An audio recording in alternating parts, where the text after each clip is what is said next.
think he's the best. I think he's the best in the world. I'm here with MAVI. Y'all know MAVI? You don't get a surprise. I was telling everybody, yo, this nigga MAVI's really crazy. That y'all should make a collab album. Most definitely. Even if I die. Like, ever since we first locked in, Yeah. it was like, we're gonna do it. He in my will for the step. And today I'm here with a very special guest. This is... MAVI. Yes, and this is... Ovrkast. And I'm putting him on the spot today. So, MAVI, we're about halfway through the tour right now. How are you feeling? It's been an amazing time, man. I think like the crowds have been super receptive and warm. The crew and production has been great. The artists have been amazing. It's been Dream Tour really easy, really fun, really fruitful. Lovely. And how's, your body and your mind feeling halfway through this tour? Coolin', man. I feel strong. This was the first tour that like I've been on since I've been like fully sober, been in the gym, so I definitely don't feel like that running on fumes feeling. And then all the shows have mostly been like Friday, Saturday, Sunday runs. So I feel super just up to the task. Yeah. Lively, lovely. This is the calm before the storm, because when I go home, I'm gonna get very sick because I've been avoiding it for those past 3 weeks. You feel it coming on? You're manifesting a cold? Whenever I like relax, my body's like, all right, sniffles. Like it's just like I can't. But then when I'm emotional, it's gone. When I sit down, I know when I get home, I gotta pay the piper. What's been grounding you and keeping you going as we go on through this tour? I'd say the love of my family, returning home so often, my homies. Like my touring party is always people. I always say like the people that I tour with have a certain kind of personality. Whether it's Ovrkast, whether it's a lot of guys, whether it's Olajuwon, Sarah, of course. So like I got kind of a system of like choosing the kind of people that I love to travel and live with. So like just our little close knit little 3 or 4 person family is like a big part of it for sure. That's beautiful. Yeah. And you've had quite the year. I mean, I've been seeing you everywhere. Like you were opening with Samba, now you're supporting MAVI. Yeah. What next is in the plans for you? More music. I literally haven't stopped recording since the last album. Really? Yeah, like I was making songs like after I put it out. I kept making music, so I'm literally still like there's a bunch of songs. Anything we can hear soon? Yeah, I mean, hopefully like I think I might do like a little freestyle or something like in like a month or two. But then I think next year is when I'm gonna do do the whole thing. With this lineup, Alfredo II, this tour, very diverse lineup where Definitely. I feel like we have artists that, do abstract hip hop. We have Freddie and Al who are just vets in the game, and we have, jazz artists. Where do you feel like you fit in this lineup? Well, shout out to Jalen and Gonda. He's not on these tour dates, but he makes some really wonderful and true like revival soul music. So we got Spin Wonder, who is performing as a duo this time with Joe and Josephine, and they got like this like super thoughtful and interesting jazz fusion stuff. And then there's me with like the traditional abstract lyrical hip hop. And then there was Jalen and Gonda that did the soul thing. And I think that the flow of the show kind of reflects the sample selection and taste, all the kind of ingredients that go into an album like Alfredo. Like, I feel like all the opening acts leading up to the big act just flow so nicely together on this tour. Yeah, and I think that's a really great way to curate your tour, where like the listening experience for the audience once they get to the headliner is enriched by like the variety of sounds leading up to it. It's crazy because like it seems like you kind of like came up with this album out of nowhere. You seem like a very like lax person, someone that doesn't focus too much on I gotta put this out right now. Where does your inspiration like stem from? Shit, just like raw music and like just like seeing people do stuff and wanting to do the same thing, like just like, and also getting to the point where I can do shit now, like remind myself like, oh shit, like duh, like I'm here, I can do these things, so like let me do them the proper way. Like growing up seeing Chance the Rapper and all these people put out mixtapes and shit. Like, you know, just that kind of thing. I'm like trying to do that for my younger self. 100%. Like, I feel like this is also the year that we're starting to see Ovrkast, the artist, not just, you know, Ovrkast, the producer, Ovrkast, the rapper. Do you like being in that box of an artist, or do you like that separation that you have? I feel like for me, I never really like noticed, except when people really like are like, yo, you're producing, like, but I never really noticed the difference. Oh, just really? because I was always doing both. Like honed in? Yeah, I was always trying to do both. Oh. So like it's hard for me to like notice the separation, but it is cool now. I did make sure this year to have like an emphasis on it. So yeah. Oh, okay. Yeah. I was going extra hard on that. Yeah, for sure. Was there a reason that stemmed you to want to do that? That's not the deal. No, I mean, that's real. Yeah, that, but also like I wanted to challenge myself and see like you know what you could create. Yeah, because like being a producer is cool, but like I'm trying to produce myself and to be in something that like, you know, is great.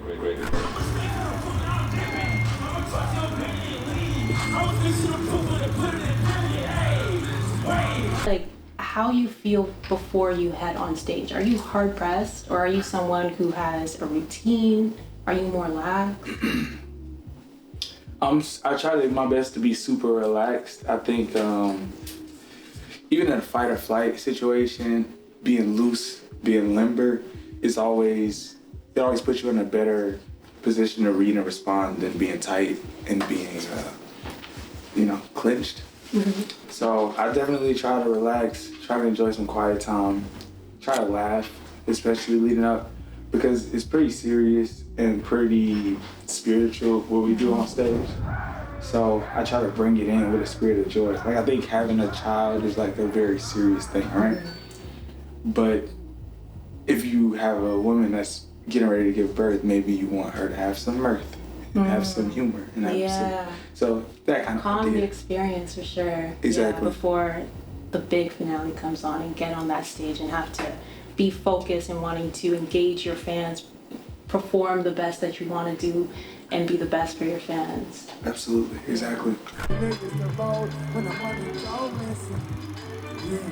And my wallet in my vintage, I love rubbing up the country, knowing where to go with it. I gotta ask you, do you ever like gatekeep your beats? Hell yeah, I can keep my beats all the time. But I mean, it's like you say the best for you. Yeah, but for what we gotta do, I'm not gonna lie. I'm not even gonna lie. I'd say the hot shit for me, but it's because like I really be trying to like I have an idea, you know. And it's not every beat. It's like, oh, this beat fits like these guys. You know, it's like a certain kind of beat that I'm like, yeah, that's over there. But like, do you send it out to that person? Like, yo, I think. Oh no, not my bad, not guys. I mean like there's like a group of beats that I have that like if I make a beat in that fashion, I put it over there for me. Ah, you know? I see. But there are beats that are fire that I don't even like. I made some fire shit for him that I sent him because I was like, there's beats that are fire that I won't get on. Cause I'm like, this ain't mine. But like it's hard as fuck. But I'm like, nah, somebody else can hop on this shit, you know.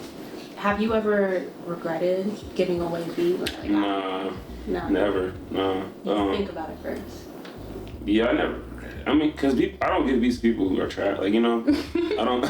It ain't never. You're not gonna rap some ass on. Nah, I've never regretted. Every beat that I've given, the person has delivered something. Yeah. So it's been cool. Mm-hmm. Yeah. Yeah, I like that about you for sure. Yeah. And I'm pretty collaborative. It's just like with MAVI, it's easy because I send him a beat, he probably can get on it. Like, you know, there's a higher chance of hop on the beat, and if he don't, it'll maybe later.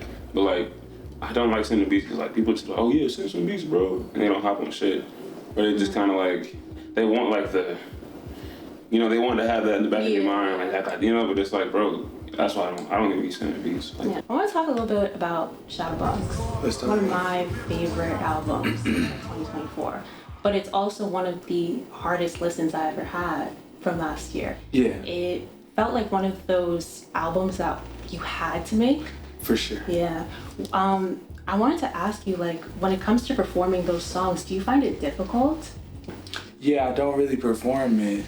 I was talking to Earl Sweatshirt about that album and that tour, And like toward the end of the tour, my homie Messiah was telling me like, you know, you really shouldn't perform, you shouldn't do this many shows of this album.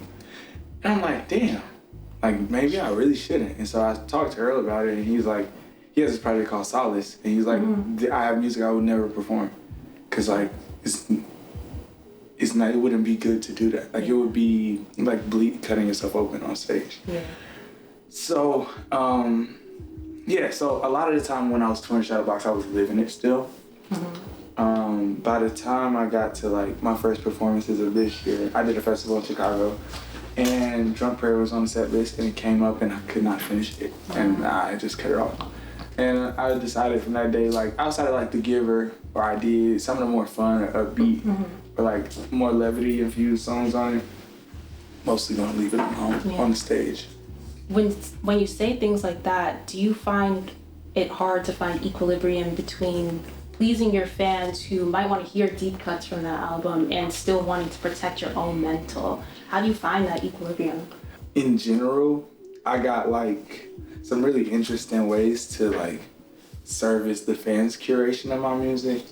Like, so like, without saying too much, because I don't want nobody to take my idea.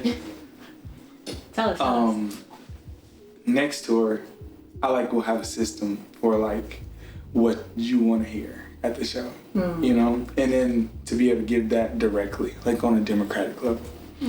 So I think if people want to hear it, then it feels, and for the reason that they will want to hear it, it feels like a good emotional service. But for me opening and introducing myself to an audience, like where it's more about my selection, I don't think that's ever stuff I would choose. Yeah. But, you know, if there's like an anniversary show or like somebody requests it and I'm in the mood, but like song like I'm So Tired, I'll probably never perform. Like it'd be too much on your mental to perform something like that. I came a long way, you know, and I like to stay where I'm at. You know, and like I even feel like your growth as an artist has evolved so much since Shadowbox.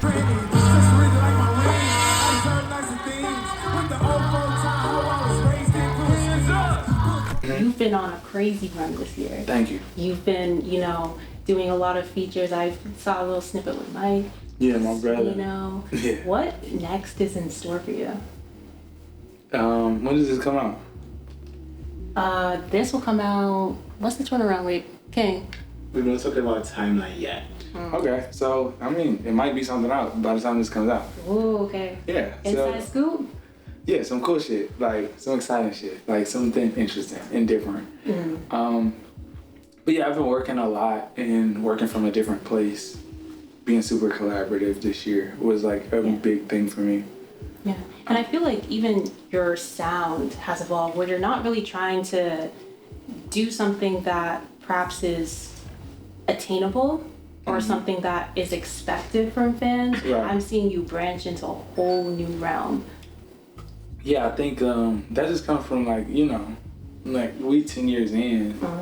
So in order for this to be fun and interesting, we gotta try different stuff. And like, sometimes people love it, sometimes people hate it, sometimes people are indifferent. But it feels better having tried than like not exploring. So that's where a lot of that comes from. It ain't no super intentional like redirecting of my artistry. It's just like opening myself up to learning how to use different tools. Is there anyone that you like take inspiration from? Because you were mentioning like, oh, I'm looking at you and how to like. Yeah. Oh shit. I mean, back then, I'm trying to think. Low key, the most immediate artist.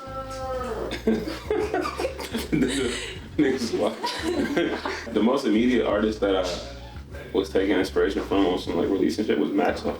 Ooh. He put out his album a year before mine out, and I seen how he did it because he was on the Def Jam, fire as fuck. And I'm like, oh, this nigga's like, you know, even though he was signed, I was like, oh, like you can do it that way. Or even like 2018 when I'm watching like I don't know, like it's just a bunch of I can't even off the top of my head think of them, but like I know like 2017, 18 when I kind of like, oh, this is how niggas are doing this shit. Like they're dropping music in a certain fashion. Like they're doing it strategically.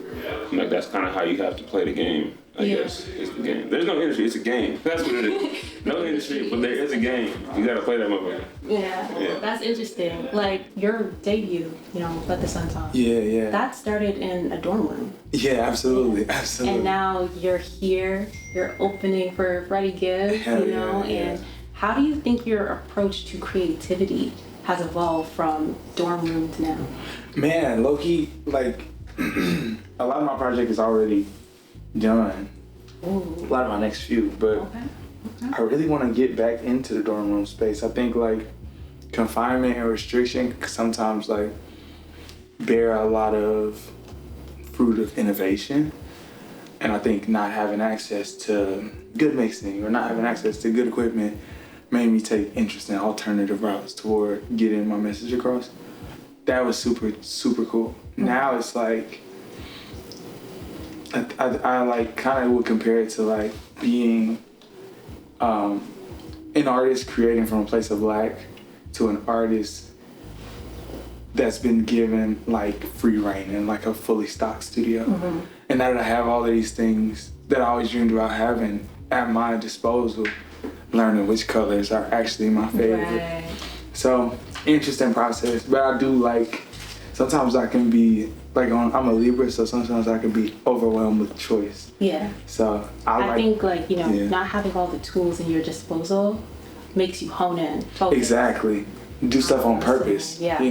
Yeah. Trying to get back to that. Yeah, and I feel like that's what makes Let the Sun Talk so beautiful and so like vulnerable in its sound, where it's one of those projects where you can feel every emotion that you're feeling with it. Mm-hmm. And it's a real beautiful, beautiful project. I appreciate that. It changed my life. It's one of my favorite things ever, for sure. What do you want fans to take away when you're performing? What do you want them to feel? I don't know. Silas, what do we want the fans to take away from our performance? Have fun, let loose. Yeah, have fun, chill out. Like, raps are good. Yeah. Like, have a good time. Catch a vibe. Have a good time. Like, want to learn more. Like, I want to plant a seed of curiosity about whatever else we have going on after our little short 30 minutes. That's probably the main thing for this one. Yeah. For sure. Yeah. When it comes to your production, have you ever considered doing a full rapper producer collab project? Hell yeah, we right there. That's my next question. So let me save that. Let me save that one. All right. I'm waiting to do it with that nigga. I don't want to do nobody else's shit. MAVI, what's up? Actually, I think that's a great segue to add MAVI back up in here. All right, y'all gotta talk to me about how this came about. I see you've done a lot of like work together. When did y'all first meet? I ain't never met this. I didn't meet this man. We just internet homies, for real. Yeah. When was the first time I met you? Was it first time for Oakland? You came to Oakland Spirit House? Yeah, it's random as hell. That was our first time meeting. Yeah. Wow. And you was like, how long ago just became famous. You was like in the throes. Wow. Like 2019. Yeah. Yeah. Dang. Jesus Christ. And y'all been working together ever since? No, we were working together for probably 4 years before that. 3 years. Yeah, literally. We were like locked in. We just niggas broke. I couldn't come up on it again. Yeah. That's what I'm gonna do.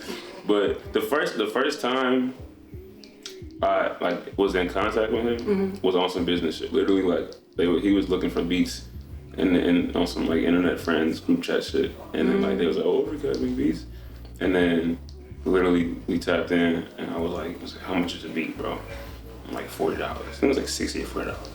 He was like, all right. And I sent him some shit, and he just picked through. I want this one. And he said, it was Chris. It was the first one. It was, and he rapped on that shit. Yeah. That was the first beat I ever bought, and yeah, I always had a bag for this nigga. Yeah. I do. First beat I ever sold, too. That's the first beat I ever sold in my life. Yeah. Oh, really? Yeah. I do my little 1-2 and bring it straight to cut. Oh my mama. That's why I just gave it. I was fucking. But yeah, like I met Ovrkast in a Kick group chat. How old are you? I'm 22. Oh, have you ever been in the Kick group chat? Yes. Oh shit. Okay. Damn. It's better than him. Anyway. Yeah, for real. Anyway, Yeah, we met in the kid group chat though. That's how deep this shit goes. That's deep. Yeah, nah, he always been the hardest. And I feel like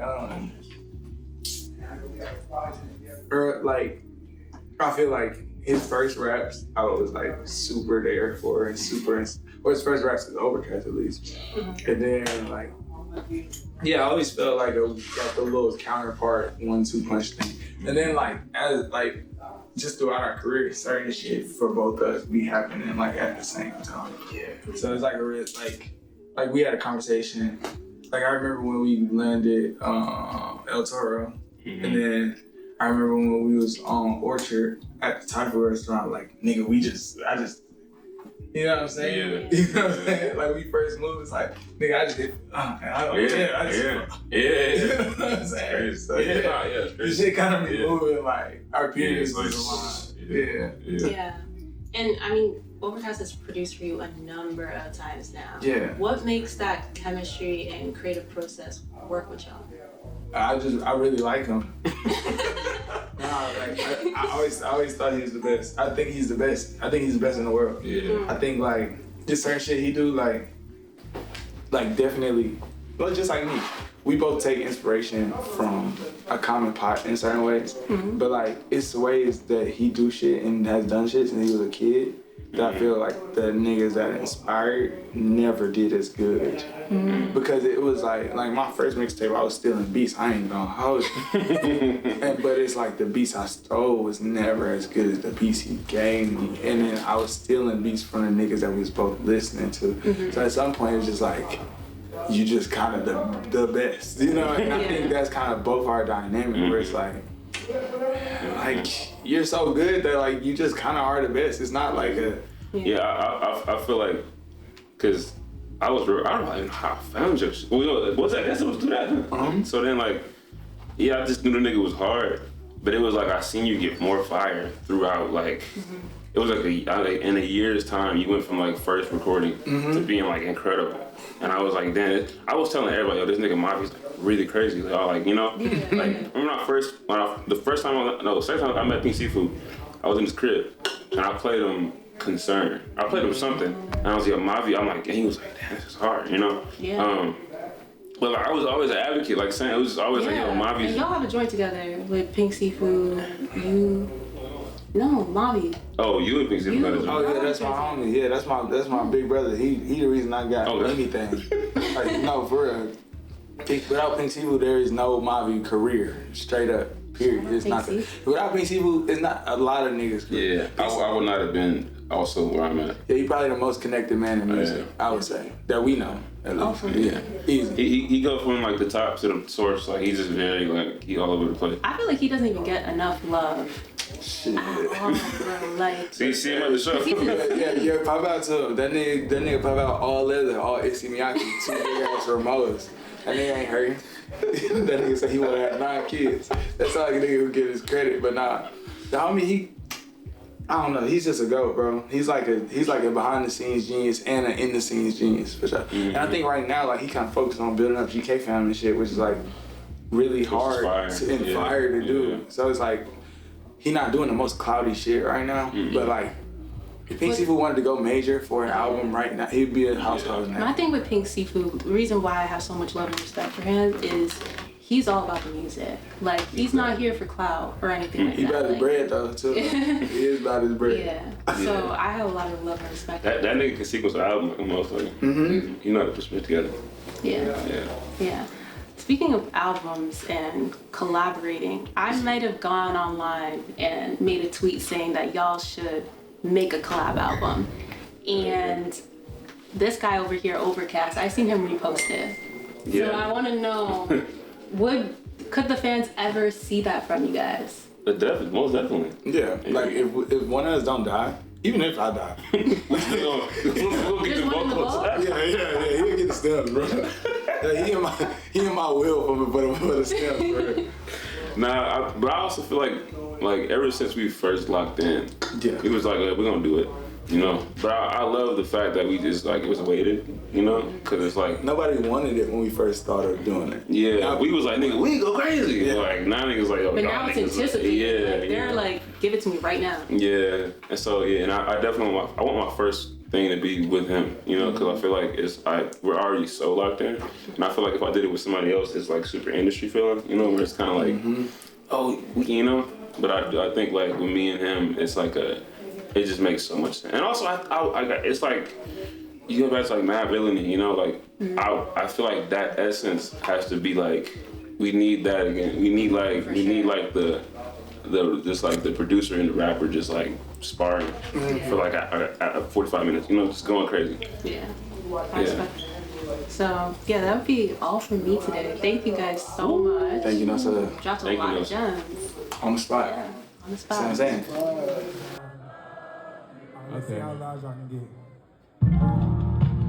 Just sweet.